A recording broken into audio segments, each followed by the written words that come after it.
Nityanandam.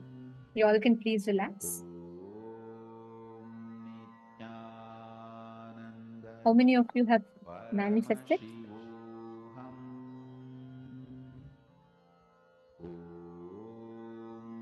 How many of you experienced the manifestation? How many of you were able to see, unlock your phone, or the phone responded to you? At least it turned on.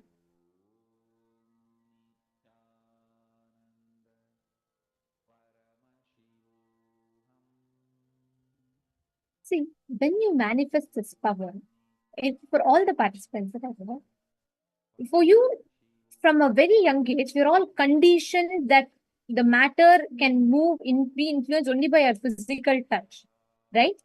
It will take you so much of time to decondition, and you have to work on again and again, reminding yourself of the powerful cognition Swamiji gave, and based on that, upgrading your inner space, upgrading your inner software. Are all of you understanding? Now, with the same space, we're all going to be entering into the next session. It's a very interesting session that we're going to be learning next, where we're going to be understanding one of the most key important ingredient of leader. How only collective integrity makes you a leader. We're going to be listening to that revelations now.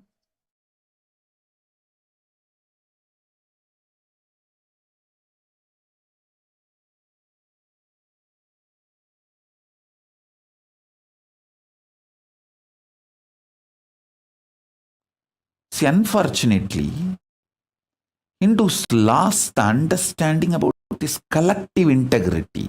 See, if a ship has to stay afloat, all the mechanisms in that ship need to stay integrated. It can be the maintenance engineer or the cleaning staff, captain, all the equipments in the ship, everything, machineries, and all human beings, all of them need to be integrated for the ship to stay afloat. A maintenance supervisor cannot say, I have done my job, but the cleaning staff is not doing his what can do. Anyhow, if the ship sinks, I will be blamed because I have done job. If a maintenance engineer thinks he is a fool because when the ship sinks, he is also going to die. Not only is going to lose his job, he is going to lose his life. Now listen, let me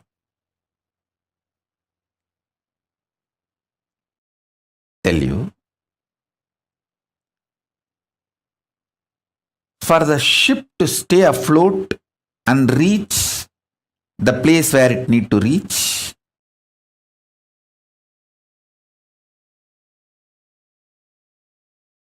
everyone in the ship need to be integrated. It's called collective integrity. A maintenance engineer cannot think, oh, I have done my job,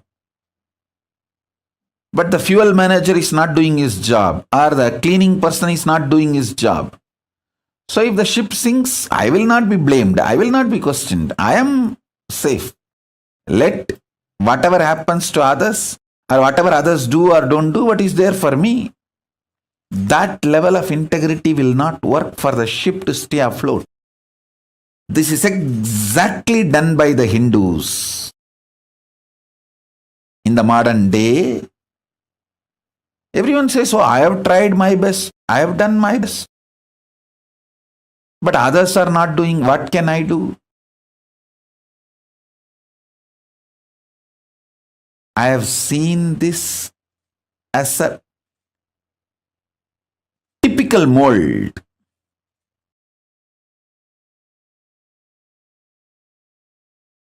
integrity, all my Sangha, the Kailasa all over the world.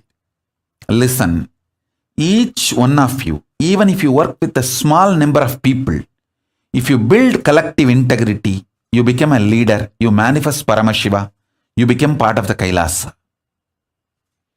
Not just individual integrity, it is all about collective integrity.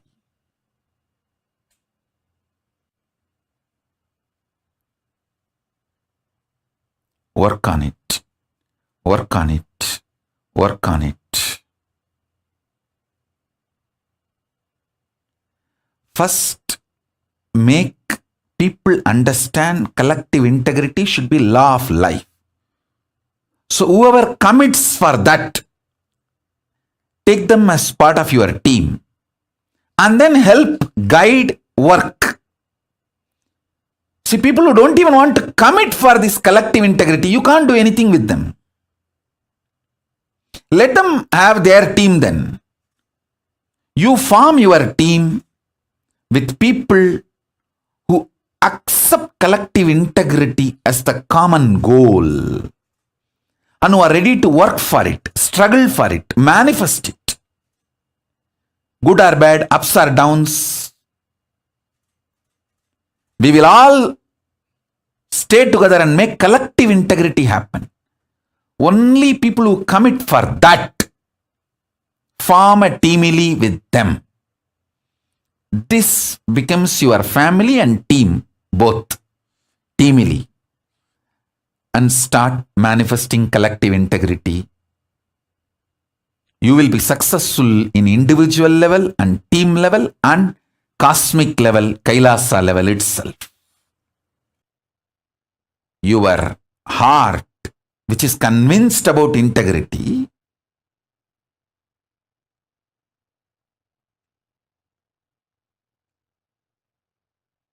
need to convince all the organs of your body and organs of your life. See, when I say organs of your body, you all understand.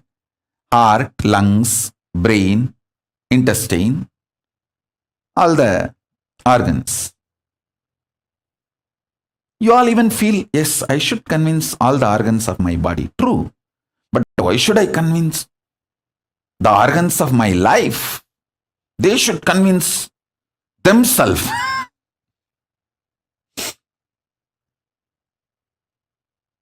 Actually, convincing all your organs and convincing the organs of your life is one and the same. All of you listen. If you are not able to convince your husband, some parts of your brain is still not convinced about it. If you are not able to convince your wife, some parts of your emotions are still not convinced about it. So each organ actually holds the key for each relationship you have in your life.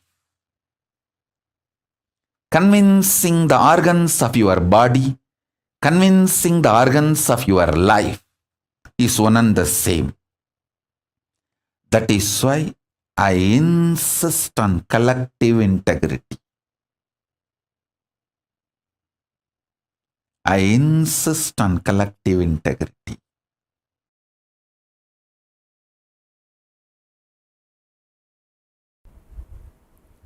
Your stomach pain will be directly connected to the cobwebs you have not cleaned in your bedroom.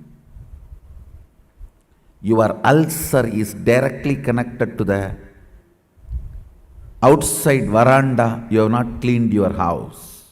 Don't think how can that and this be connected. Only if you have ulcer, stomach problems, your eyes will not even be aware of the dirt around you. If your eyes are not even aware of the dirt around you, something is boiling inside you. You are preoccupied. All preoccupation manifests ulcer, understand? All preoccupation. if you take Haritaki powder, you will clean your house. This may all look very funny, very funny side effects. You think, oh, if I take Haritaki powder, I'll clean my restroom. That I understand. Why will I clean my veranda? Live, you will understand. Many of these things are interconnected. Many of these are interconnected. If you take Haritaki powder and heal the ulcer inside, suddenly your words towards your mother-in-law will become soft and completion based. The relationship will develop. It's too funny. It is too funny. What affects what? Which one touches which one? It is too funny. Let me give you the precise solution.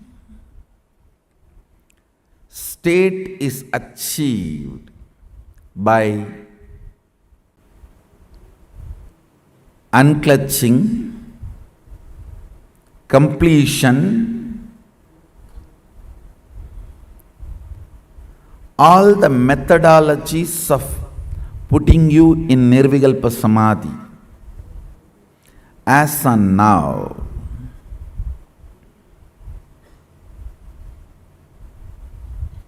Understand. I don't see any of my disciples at least manifesting any power without touching the Nirvikalpa Samadhi. And I also make sure you don't manifest powers before you touch the Nirvikalpa Samadhi, because if you start manifesting before you touch Nirvikalpa Samadhi, it will be Siddhi, not Shakti.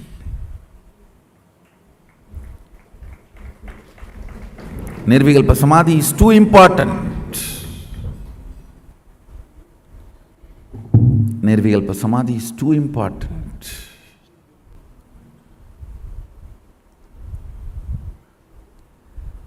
State is achieved by unclutching, completion.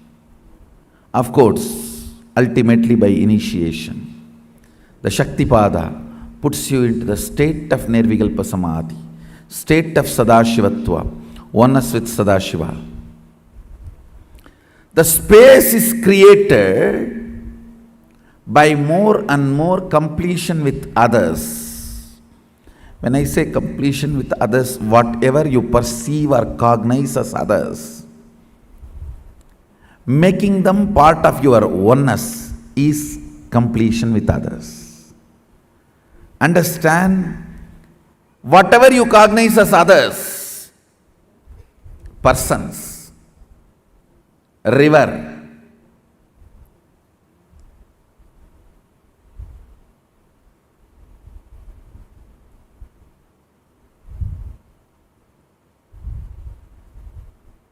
hill,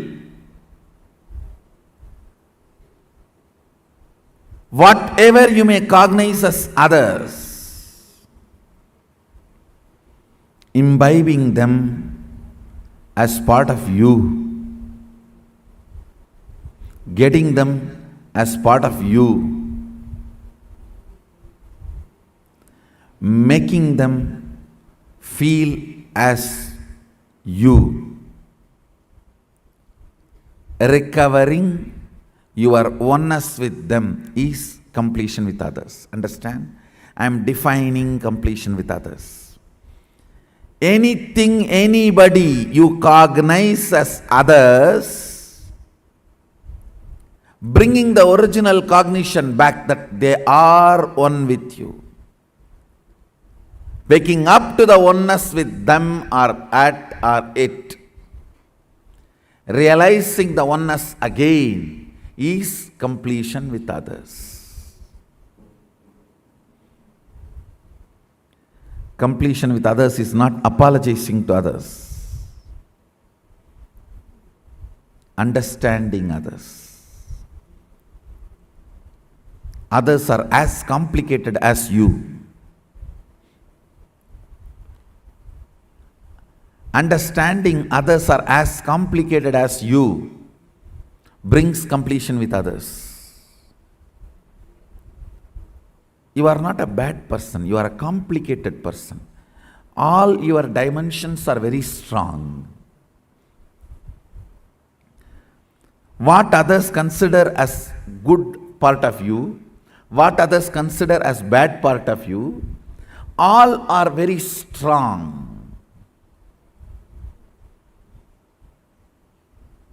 I tell you, just like you are complicated, everyone is complicated.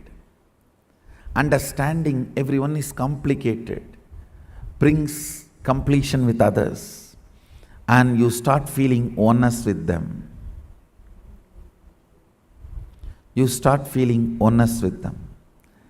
Identifying yourself with others, putting yourself not in their shoes but in their crown. Why should always that word, putting yourself in their shoes? No. We Hindus, we put ourselves in their crown.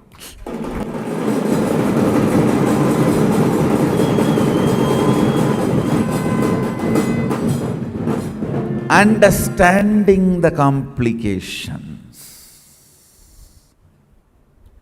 and realizing the oneness is completion with others.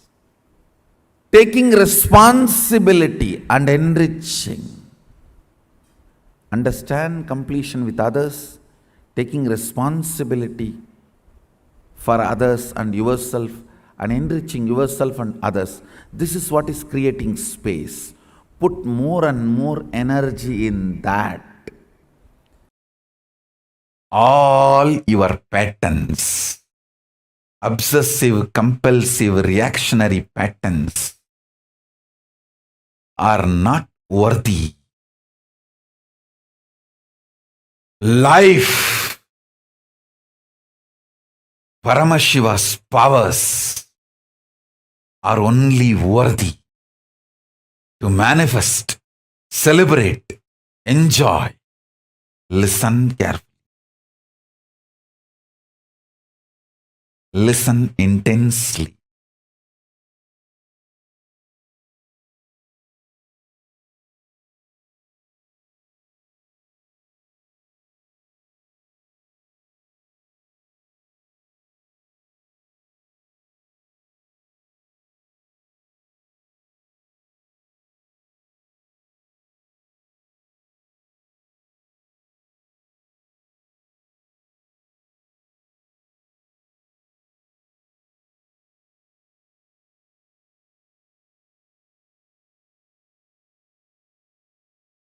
Unable to build collective integrity is just because of your obsessive, compulsive, reactionary pattern. Understand? Whatever stops you building collective integrity is your obsessive, compulsive, reactionary pattern. Sit and pen down what stops you building collective integrity around you. Behave ferociously with those patterns. You usually behave ferociously with the people, not with the patterns. Behave ferociously with the patterns. Behave cutely with the people. You do opposite. You behave ferociously with people and behave very cutely with your patterns.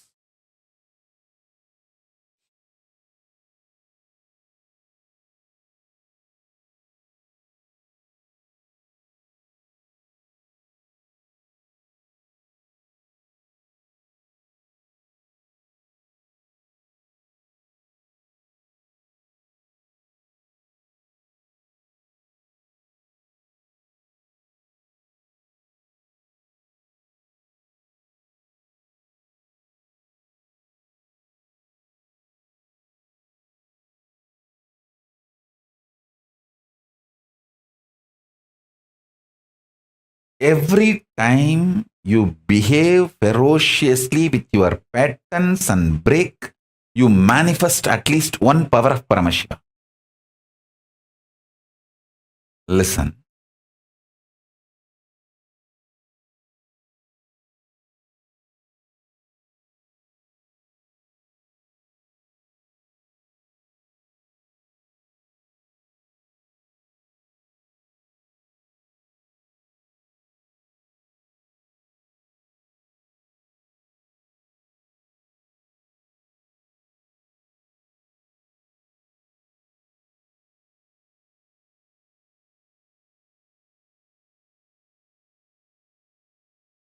To behave ferociously with your pattern, you don't need anything other than feeling connection or trust on me, because the trust you have on me will naturally manifest as the courage to execute my words.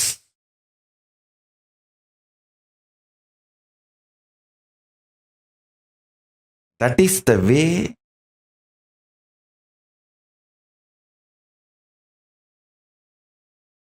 I manifested Paramashiva. Intense activism, involvement, and deciding to make it happen. Nothing else is useful. Nothing else is required. The stamina, energy in the guts to make it happen. Will, persistence.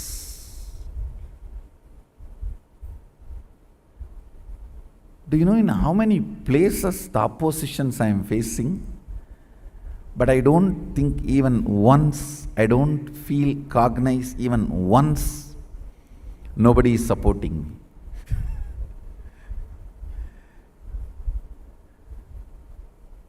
I am very clear because I have taken the responsibility. Sadashiva himself is supporting me.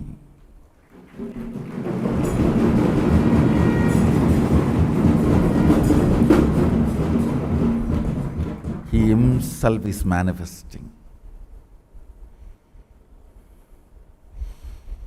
He himself is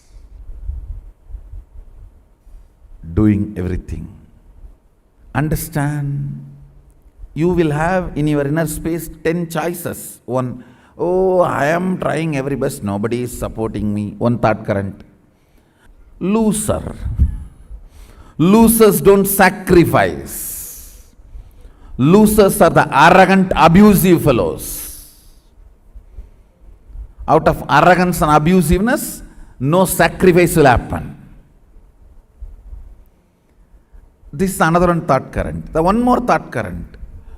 Oh, if I take the responsibility, I am only questioned, I am not supported.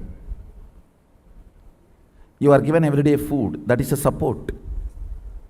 You are given all your basic needs, that is a support. You are given all the survival needs, that is a support. But nobody bothers about all the support available. They think, oh, all my work everyone will do and I will put my name, that is what is called support. So that is what if you are defining and expecting as a support.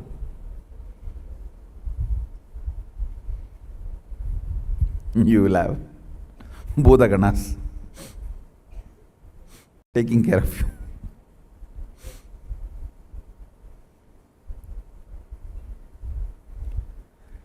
All these thought currents will run in you. It is you who need to decide to which thought current you are going to give life. To which thought current you are going to give life. You are an adult. Decide to which thought current you are going to give life. Your life is going to be like that. That's all. To which thought current you are going to give life, your life is going to be like that. That's all. Understand? somebody decided to have a Ganga Snan and started his journey from Rameswaram. Today he may not have Ganga. He may have only the streams in the roadside to take bath. But only if he does not dilute his vision, goal, at least after 1 year, he will reach Ganga and have Ganga Snana. Today you may not be as you really expect you to be or as I really want you to be. You may not be. But only if you keep my vision for you alive and moving towards it, at least in next 1 or 2 years, you will be settled and radiating, manifesting that vision.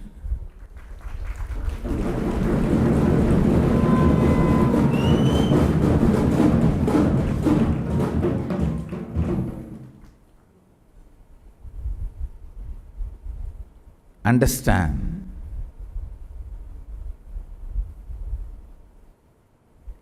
life happens to you when you decide to make it happen.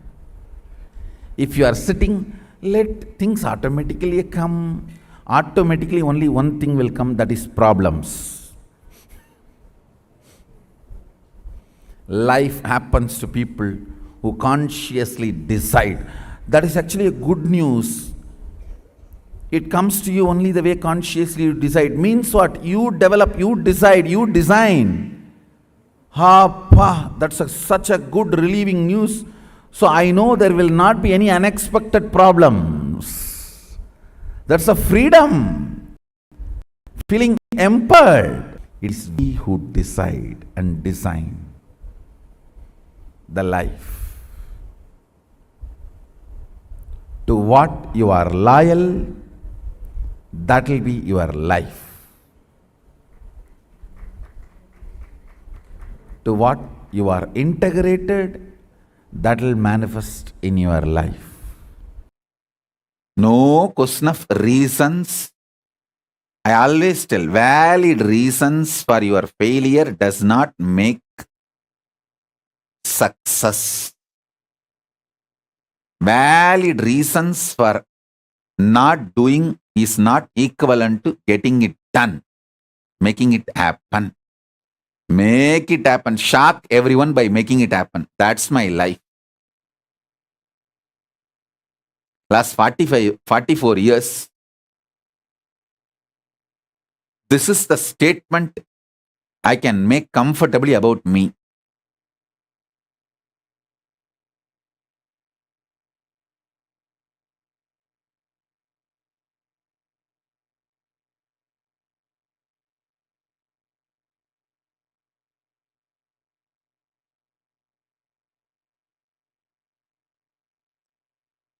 Shock everyone, surprise everyone by making it happen. Surprise the people who love you.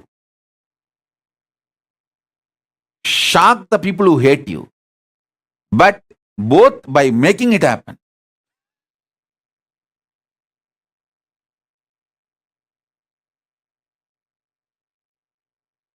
Whether I surprise or shock, it's always by making it happen.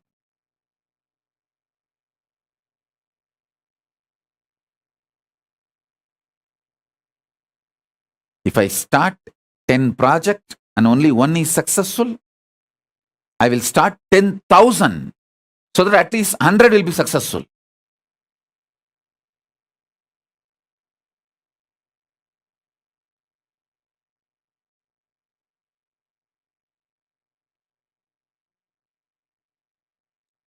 I won't even bother. Oh, I started 10, one became successful.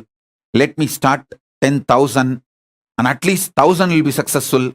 Even if it's 100 is successful, it's okay. Let me start 10,000. Unending excitement, enthusiasm, power, consciousness, life positivity swallows that length, breadth, depth, time, space, all the lower dimensions and makes you manifest Ishwaratva. manifest Ishwaratva in every level. Hindu ecosystem as the highest utility value and behaving with collective integrity and as a support system for underprivileged people. Understand?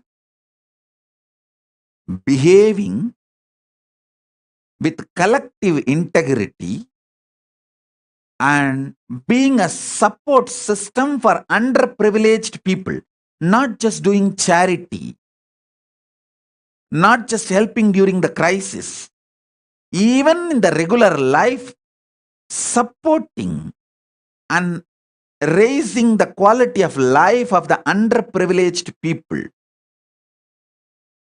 is the highest rate among the Hindus.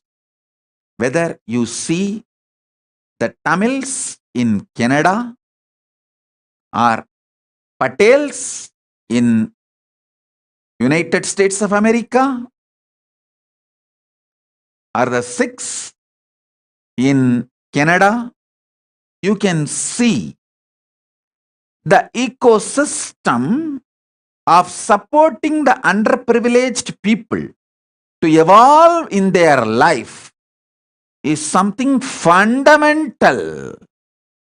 Empowering is fundamental in Hindu ecosystem. Each one of you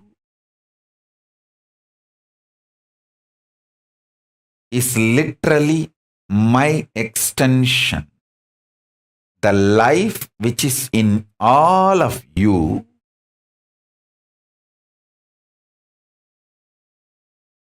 and the life which is inside me, all of us are extension of the same source, Paramashiva.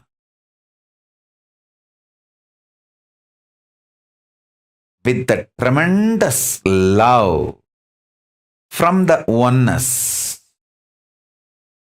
It's like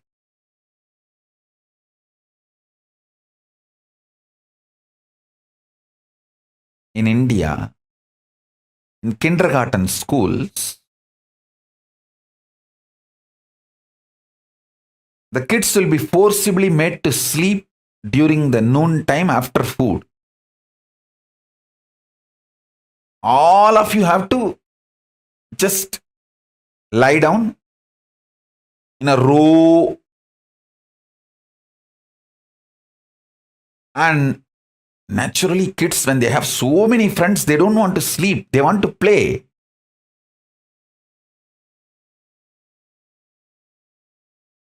But kids have to rest. It's a rest time. So the kids will keep one eye closed and watch through one eye whether the PT teacher who is in charge of making the kids rest, the moment the teacher steps out of the classroom, one kid will get up and wake all the other kids. And they will all have fun, jump, make the whole classroom upside down. Because they know the teacher will take at least half an hour to go and have her lunch and come back. That half an hour, these kids will have fun, make the whole classroom upside down. And the moment they know she is coming back, they will all be just back to their place, sleeping as if nothing happened. How? The kid, the moment he knows the teacher is out, he wakes up and he wakes all the kids to have fun with the same love. I am waking all of you up. Hey, come on, let's enjoy. Understand?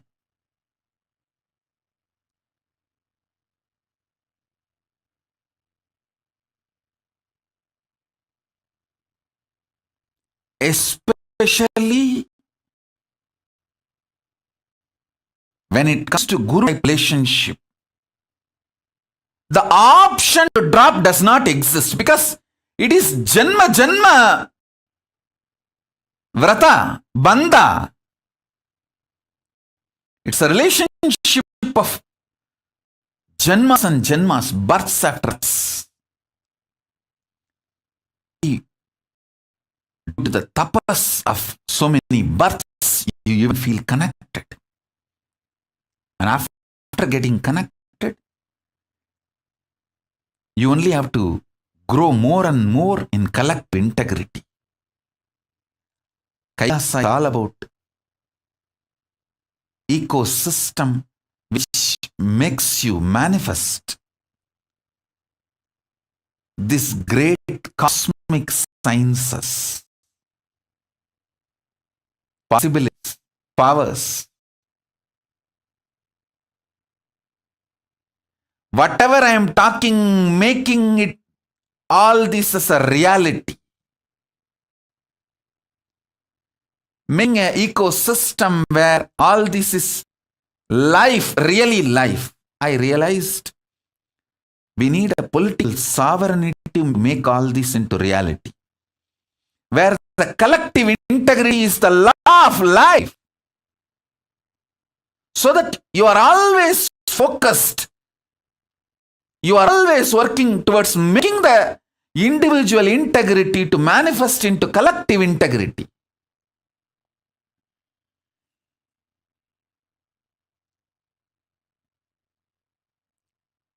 The cosmic law for an individual being is let you be always focused, making your individual integrity to collective integrity.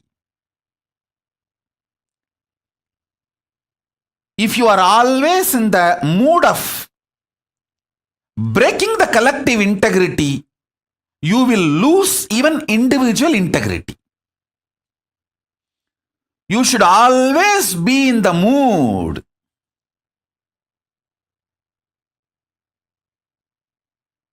of making your individual integrity into collective integrity.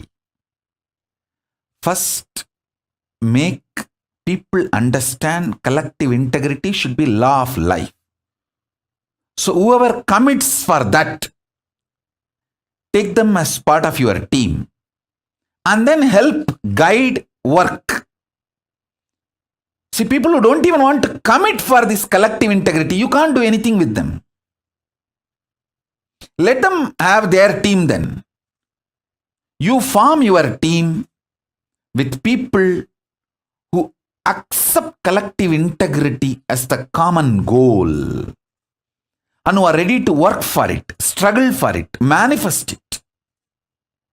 Good or bad, ups or downs,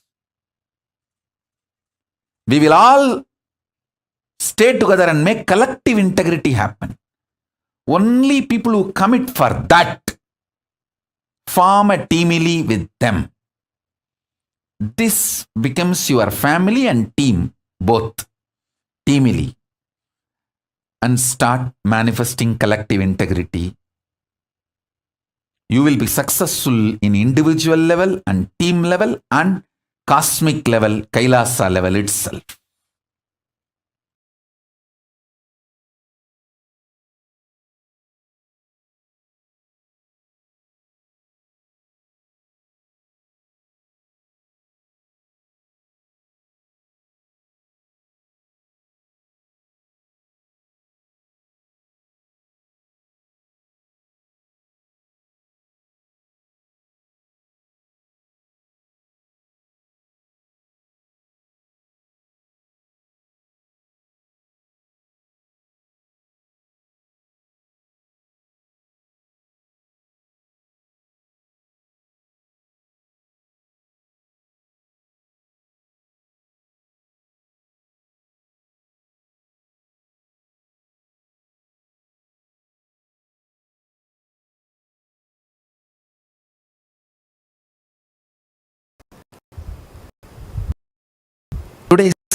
for the webinar.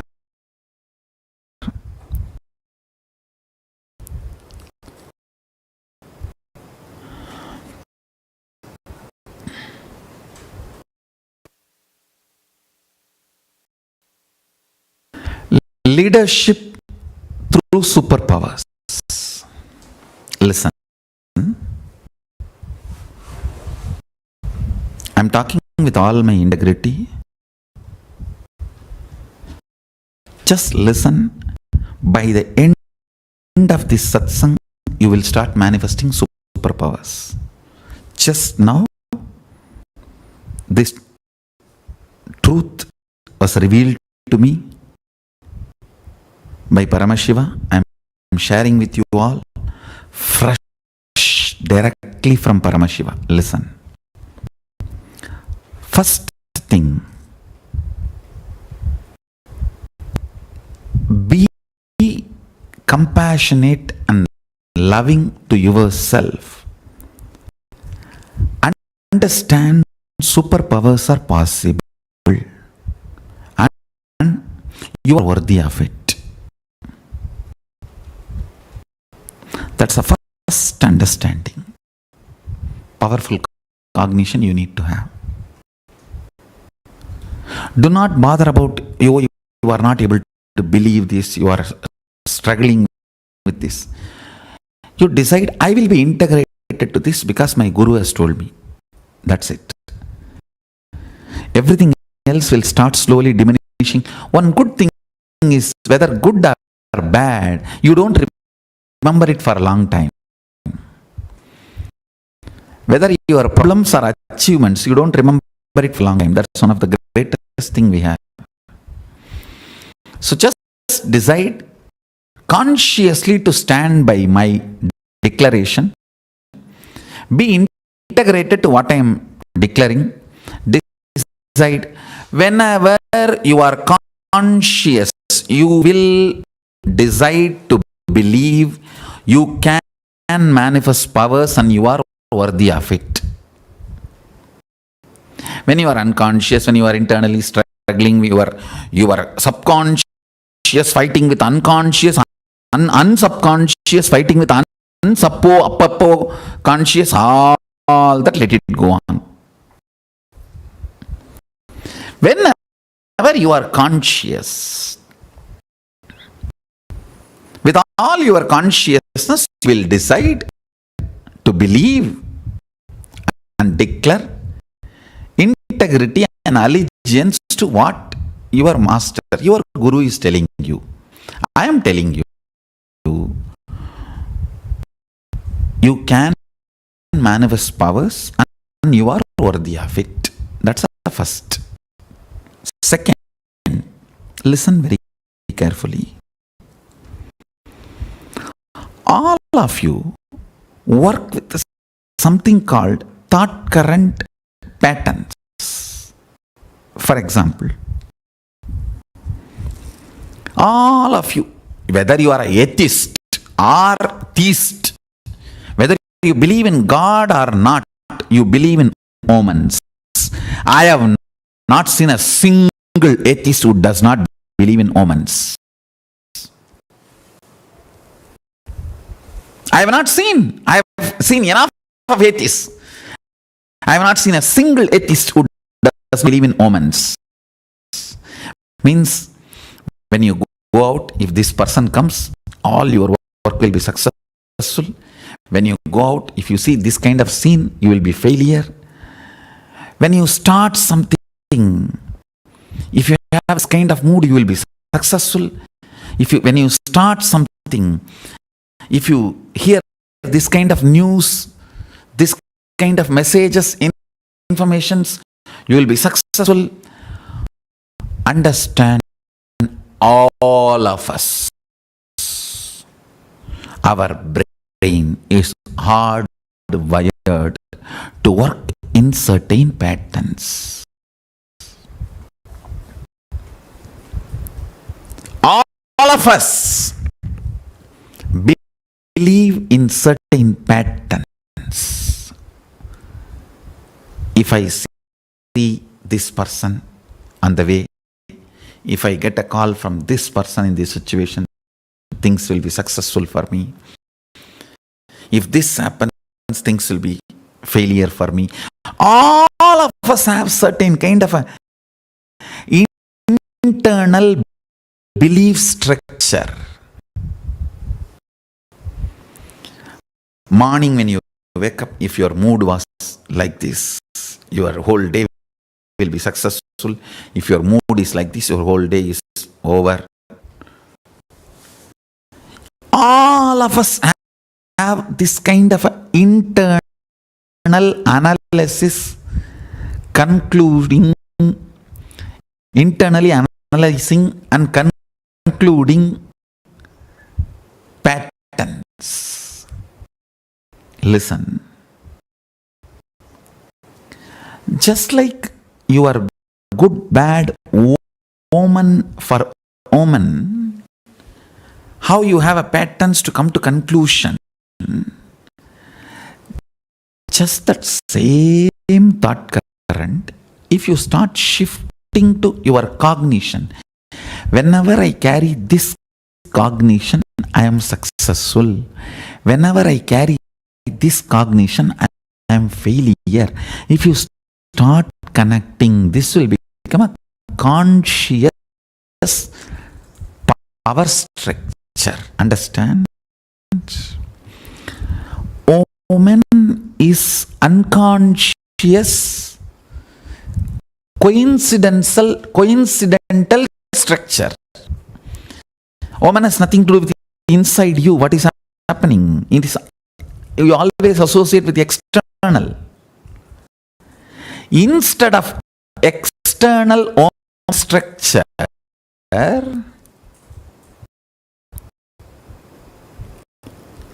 decide to cognize and connect and see your life with your internal powerful cognitions, thought current structure. When I start a work, if I am having this cognition, wow, it will be successful. If I am having this cognition, I know it is not going to be successful. Change the attention and get it into a conscious thought current structure. You can detect it, analyze it, understand it, evolve it within 10 days. Just for 10 days do this. Listen.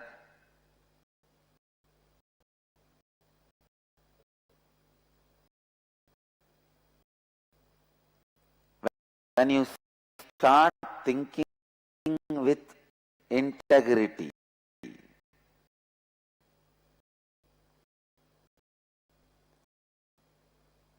you will know your strong beliefs.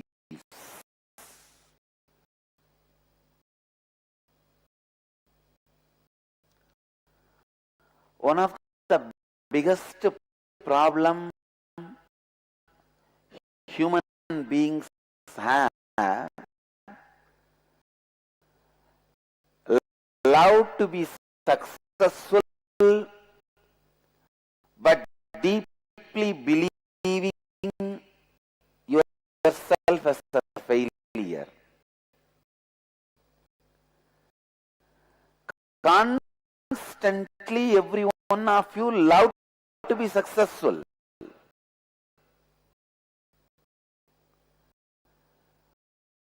but deeply you believe you are a failure. This is one of the biggest paradox.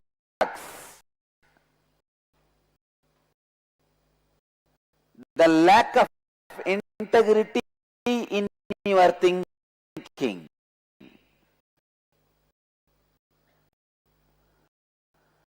That is one of the biggest paradox human beings are suffering.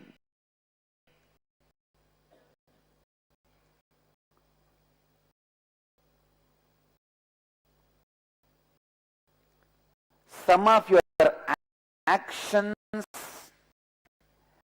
may be failure.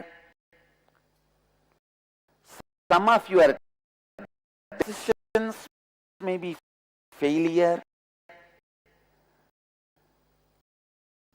Some of your dimensions may be failure, but you are never a failure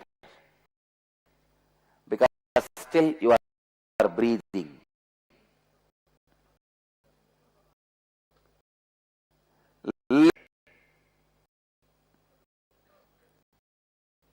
With integrity, literally you will clean your inner space of constant unwanted beliefs you are carrying.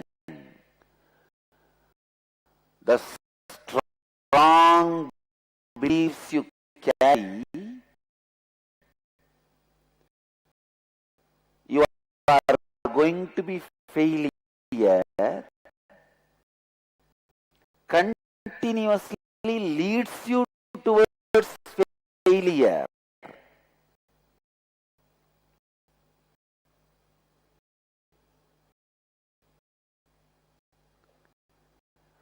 When you start thinking with integrity, you will diagnose those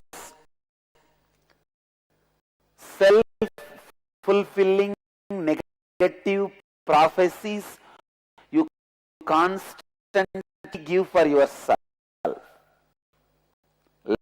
Listen.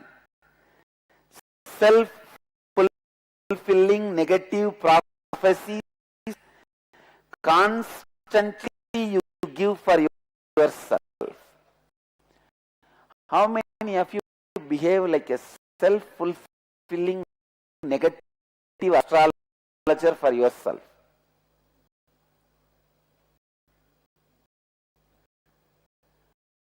You go on, tell yourself, my time is not good, I will not be able to do anything.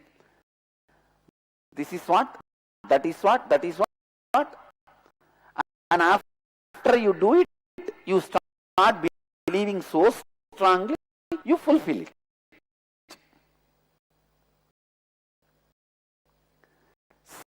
Self-fulfilling negative astrologer. Each one of you have your own astrologer. You are the astrologer for you.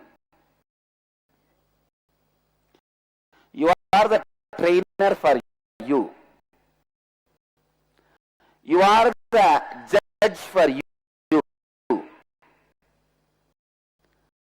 First, you give the self-fulfilling prophecies. I am a failure. Then you train yourself for that. By mistake, Guru should not train you and make you successful. And you wait for those responses from society.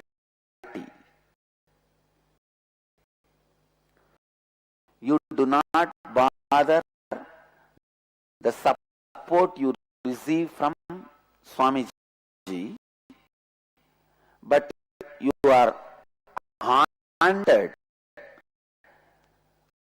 by the discourage you get from your junior brahmachari who is in your department.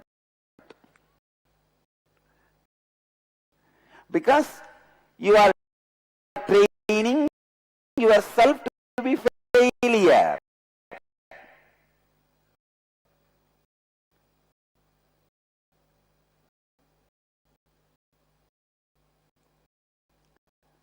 Who is the decision maker in your life? You and Swami. That's all.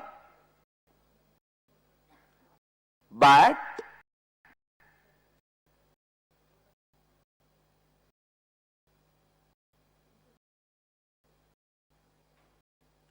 I am talking for the ashramites. But even in your life, your regular life, for many devotees I can tell, you will not be encouraged by the decision makers' encouragement in your life, but you will be deeply discouraged by a small rats and cats running around your life based on their discouragement.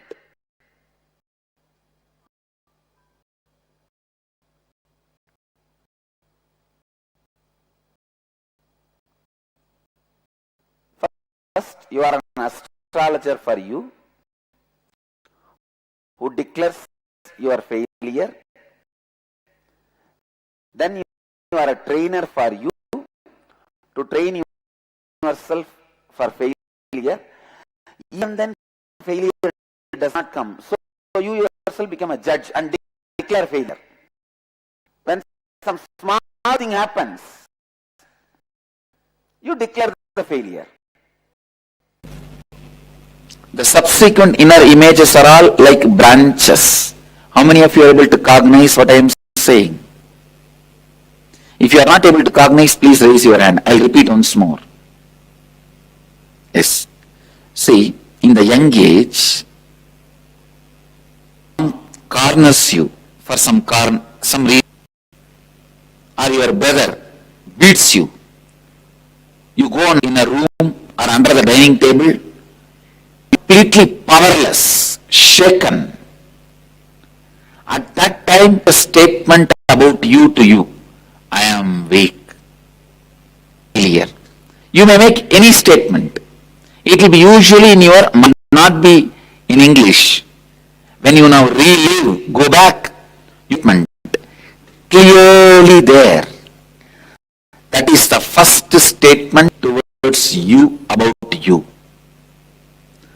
Surface level, see, all the surface level inner images are all is branches. This is the original actual mamakara, building on which your life is standing. Now, I'll help you to identify that. I'll guide you to identify that. I gave you one example of sister, the brother beating and all that. Sometimes you even fall. Means the extreme powerless moment. First time when you feel the extreme powerless moment, the I create about you is inner image.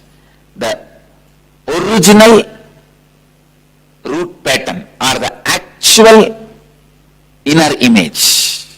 Getting it? You can drop the hands. Please understand, everything in your life is just to hide that actual root pattern. Everything you do is nothing but hiding that actual root pattern. Because actual root always negative self-fulfilling. Please understand, you do not come to the consciousness when you are powerful. When you are powerful and you become consciousness, you become conscious of the world and life, you are an incarnate. But when you are powerless, only powerless, you become aware of you and life. This is the origin. Please understand, origin is nothing but the image you create. Usually the actual inner image you carry about you comes out when deep conflict and pushed to extreme confrontation. Please listen. It's a very important subject.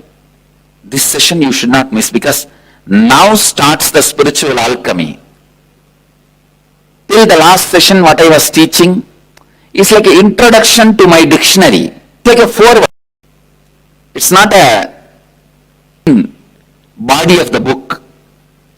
From this session the main program starts. The actual inner image you carry acts took shape in you during some incomplete moment experience of your past.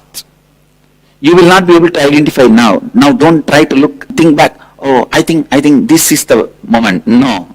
You may have to sit. You will have some 4-5 incidents cropping up. All the 4-5 you have to relive. One will lead to the deeper understanding. Suddenly that statement will come up. Yes. This one, please listen. I give you the example.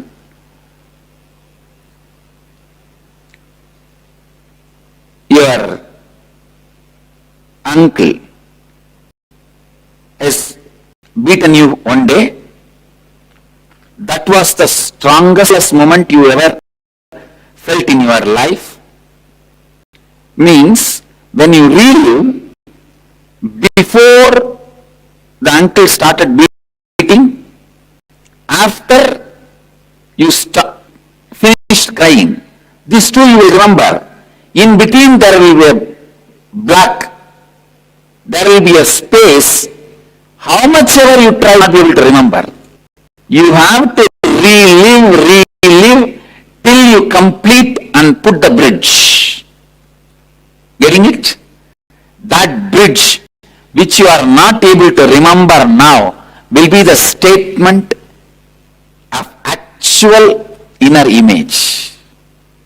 How many of you are getting it? If you remember the powerless moment of your young age and start reliving, immediately you will remember before and after. There will be few minutes or few seconds. You will just say that it's blacked out. Blacked out.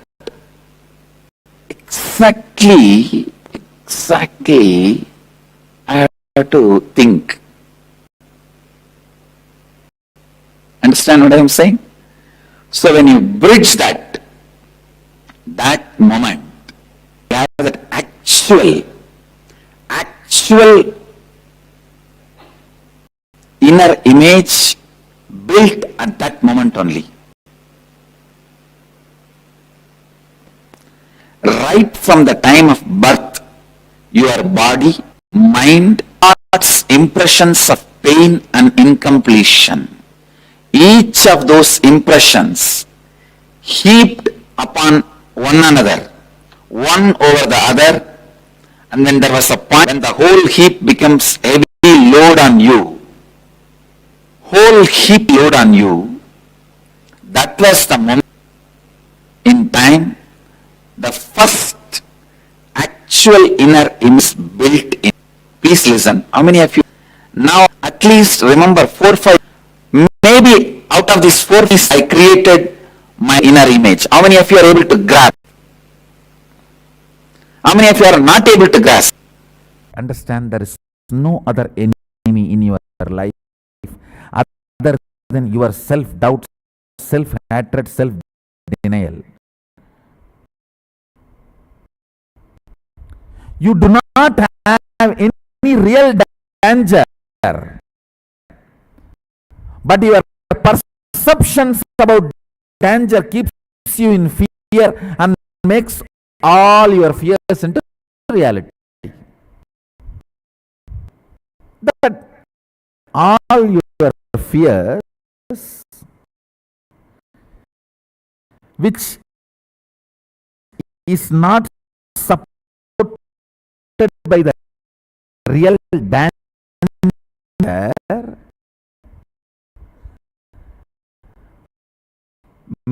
makes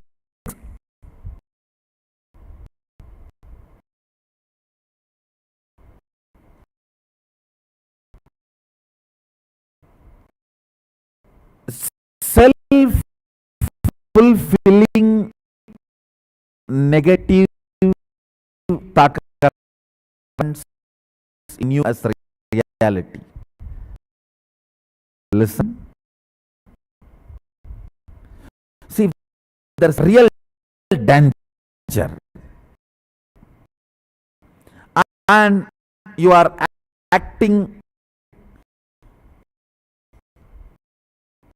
to move out of it. That's great, nothing wrong. But 99.99% of your fears are not supported by the real danger, factual danger. It is imaginary fear. What happens? Because of that fear, you make that fear reality.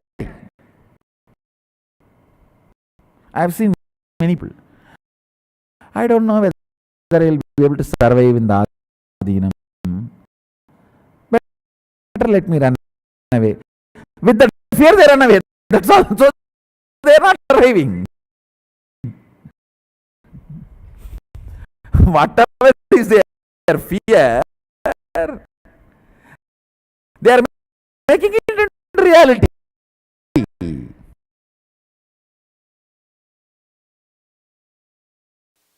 Listen carefully. Once you have started evolving your thought current, powerful cognition structure and success, it's not that all the time it has to be right. Even your woman structure, woman's, it's not that all the time it will be successful, it will be right. But you have a certain structure with which you operate, and you believe you always keep that as a your consolation, automatic self-consolation structure.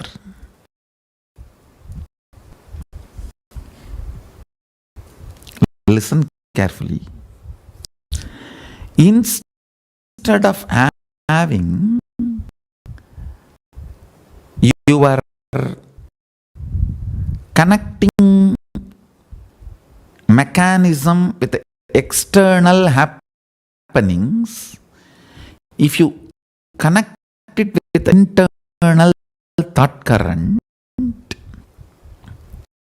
and you can easily understand, within 10 days you will be exactly be able to catch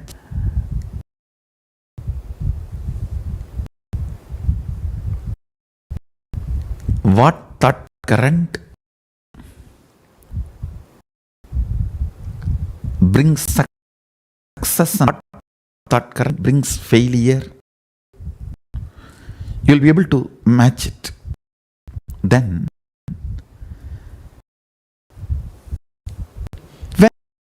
whenever you begin anything, just bring the most powerful thought current, cognition with which you felt you experienced success. It may be remembering Guru's name or God's name or Mahavagya, whatever. Bring this conscious, powerful cognition before beginning everything. You will simply see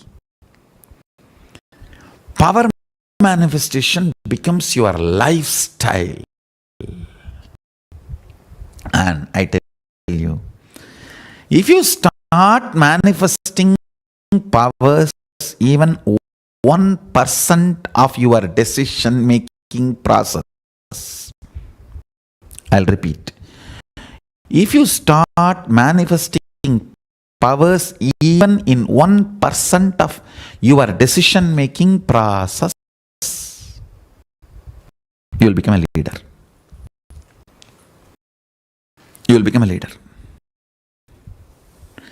If you are making 100 decisions a day, if 10 is done with the powerfulness, you are a leader.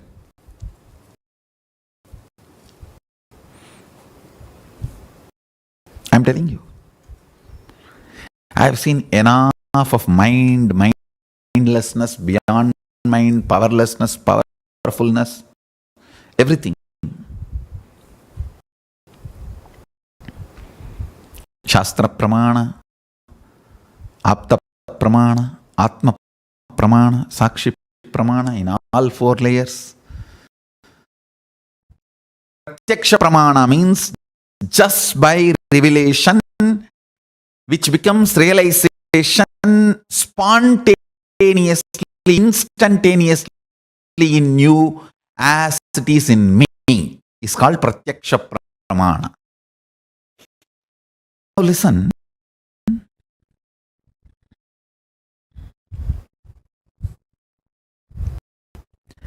Just 3 steps. Understand you can manifest powers. It's possible. And it is possible for you. Second, the thought structure, thought current, cognitions with which you operate, connecting with the external omens. For example, if you are going for some work and when you get up and walk, if you get hit by in the chair, or if you hit the wall or door frame, you feel no, the work you are going, it may not be successful. Or if you feel that certain person comes in front of you, oh, he's very auspicious and I saw him today when I started for my work, it will be successful. So listen carefully.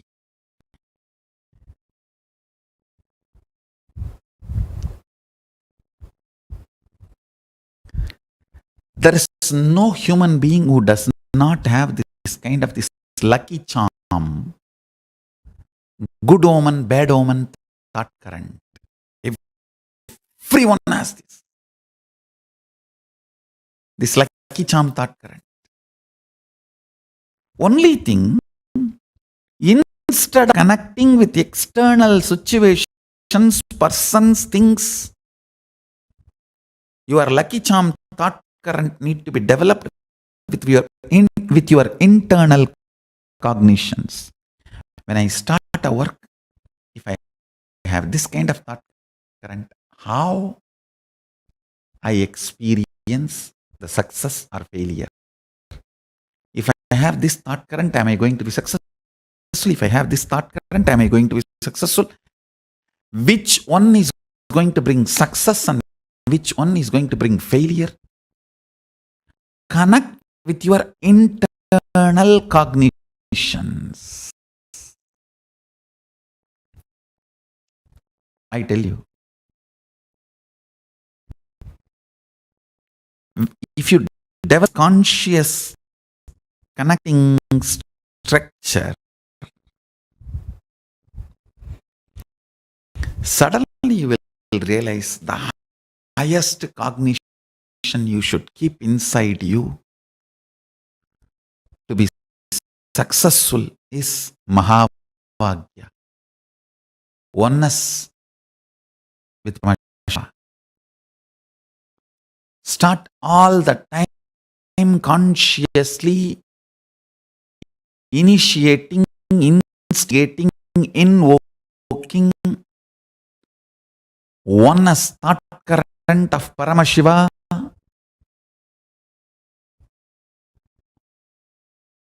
oneness of Paramashiva in you, you will just manifest success in every decision you do. Even if you manifest 10% of success in the decisions you make, you will be leader. Too simple, too straightforward. Do it.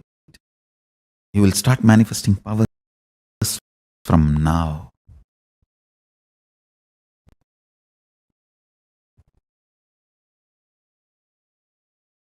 Do this today and tomorrow to manifest your Paramashivoham. You will see the result. That will give you confidence and understanding how auspicious it is and powerful it is.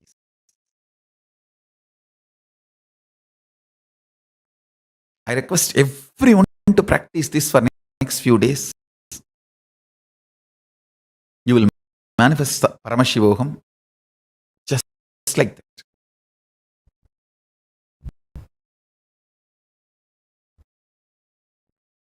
With this, I bless you all. Let's all radiate with integrity, authenticity, responsibility, enriching, causing, living. Shuddhatvaita Saivam Paramashivoham. The eternal bliss. Nityananda. Thank you. Be blissful.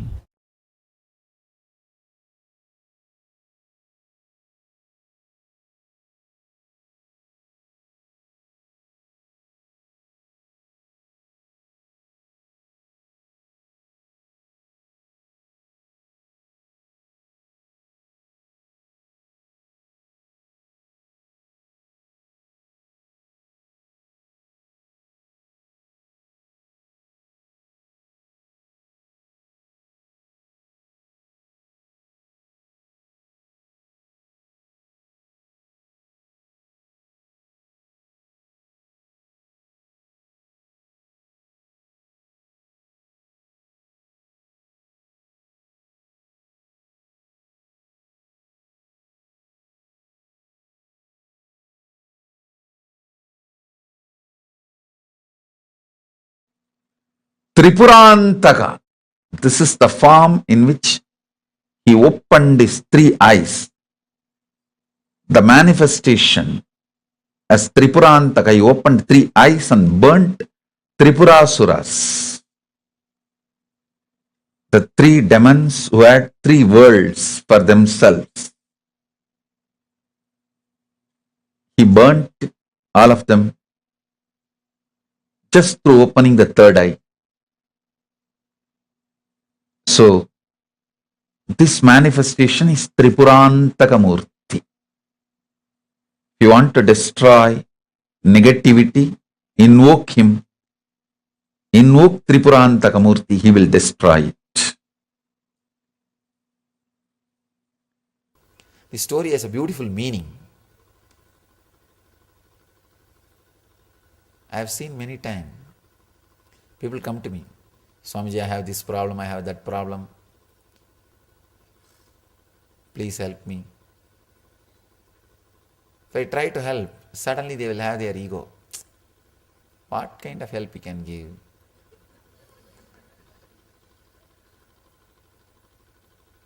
All kinds of doubts. Many people come and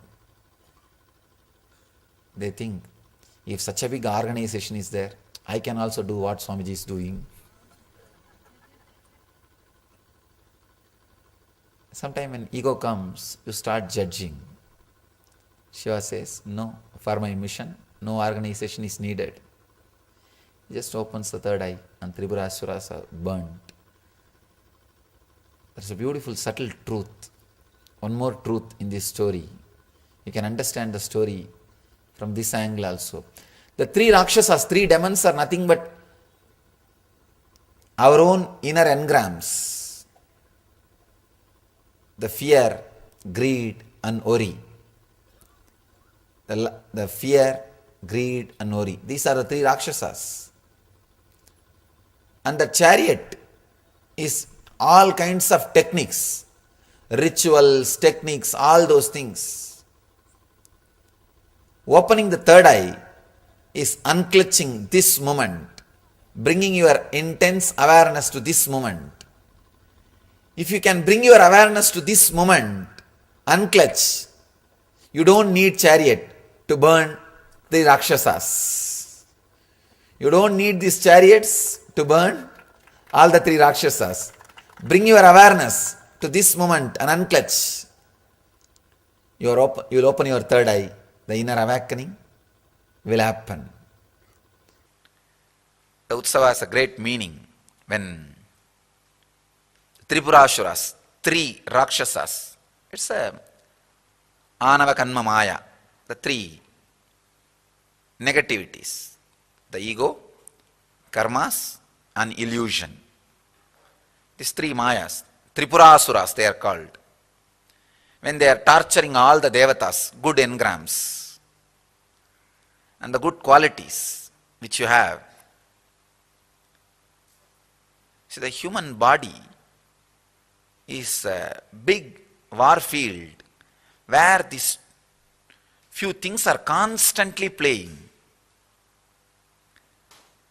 Suddenly one day morning you will feel so fresh and such a strong feeling connection, love with the master.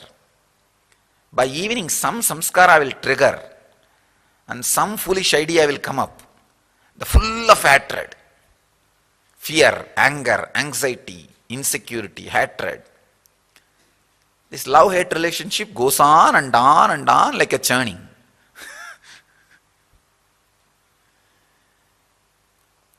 This Tripurasuras torturing devatas is same thing. Shiva wanted all these fellows to see how he is destroying them. So all these fellows said, "Oh God, let us get ready." They are all packing up left and right, preparing. Somebody gave the suggestion, after all Shiva himself is coming to destroy, should we not make a beautiful chariot? Indra said, "Yes, right, you are right, your suggestions are right." They started making a huge chariot. Brahma himself becomes a charioteer. All devatas becomes the sculpture. And Chaturvedas, 4 Vedas become 4 horses. And Yamadharma himself becomes a weapon. And Indra himself becomes a base plate. All the rishis and ganas and munis, everybody becomes some part of the chariot. All their powers becomes the embodiment of the chariot. And during this big process,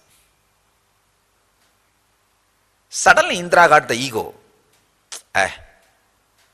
With so many rishis and munis, ganas, devatas, gods, goddesses, with so much power, why Shiva? Anybody can destroy these 3 Rakshasas. If so much power is united. That's all he thought. And Shiva just smiled. Did I ask for this chariot? Did I ask your help? I just said, come on, come with me and enjoy the scene. But you fellows try to build this chariot and start feeling you are too important in his mission.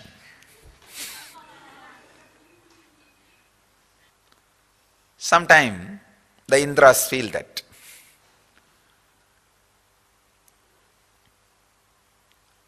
And Shiva just smiles and looks at Indra.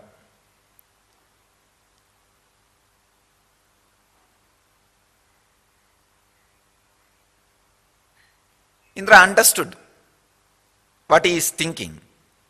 But he is so arrogant. You see, when you do something with a lot of difficulty,